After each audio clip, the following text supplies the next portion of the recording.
దేవుడెవరో జీవుడెవరో తెలుసుకో మూఢమానవుడా. మనసు ఉంటే వేదమింటే తెలుసుకుంటావు దేవుడిని. దేవుడెవరో జీవుడెవరో తెలుసుకో మూఢమానవుడా. దేవుడు అనగా సృష్టిలో ఒకటే పరమాత్మ. ఈ యొక్క సృష్టిని, లోకాలను, ప్రకృతిని మొత్తము తయారు చేసిన గలవాడు ఒక్క దేవుడు మాత్రమే. మనుష్యులు ఎన్ని తయారు చేసినా కూడా ఈ సృష్టిలో ఉండే ఒక వస్తువును తీసుకొని ఇంకొక వస్తువుగా మార్చగలడే కానీ ఏ వస్తువును స్వతహాగా పుట్టించలేడు. సాధులు, సన్యాసులు వీళ్ళంతా లింగాలు తీశారు, కుంకుమ తీశారు, విభూతి తీశారు అంటాడు.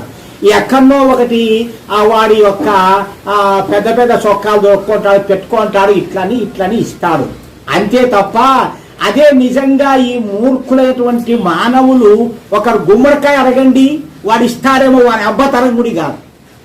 ఎందుకని దాన్ని తెచ్చి పెట్టుకోలేదు. కాబట్టి ఇటువంటి తెలివిగా బ్రతకాలి. ఊరికి అది ఇచ్చా ఇది ఇచ్చా, బూర్ది పోసా, కుంకం పోసా అంటే ఈ మూర్ఖపు శాటాలు. కానీ ఈ లోకాన్ని ఇచ్చినాడు పరమాత్మ మనకు. ఈ భూమిని ఇచ్చినాడు, భూమిలో నీళ్లను పెట్టాడు బ్రతకడానికి, ప్రకృతిలో గాలిని పెట్టాడు మనం బ్రతకడానికి. ఇన్ని రకాలు పెట్టి ఇచ్చినటువంటి దేవుణ్ణి ఇడిచిపెట్టి నానాక ఈ వ్యక్తులను నువ్వు దేవుడు అనుకొని పూజిస్తావంటే ఎంత అజ్ఞానంలో ఉండావో తెలుసుకో. ఆ వ్యక్తుల రూపాలు, ఫోటోలు, వాళ్ళ యొక్క విగ్రహాలు ఇవన్నీ పెట్టి పూజిస్తున్నావు అంటే నీవు మానవుడవి కాలేవు నాయన. ఎంత కాలము ఉండినా కూడా ఎప్పటికీ కూడా అజ్ఞానములోనే ఉంటూ అజ్ఞానపు జన్మలు ఏవి, జ్ఞానము లేని జన్మలు ఏవి, పశుపక్షాది క్రిమికీటకాదుల జన్మల్లో పుడతారు అంతే తప్ప జ్ఞానముతో మళ్ళీ మనుష్యుడుగా పుట్టలేదు.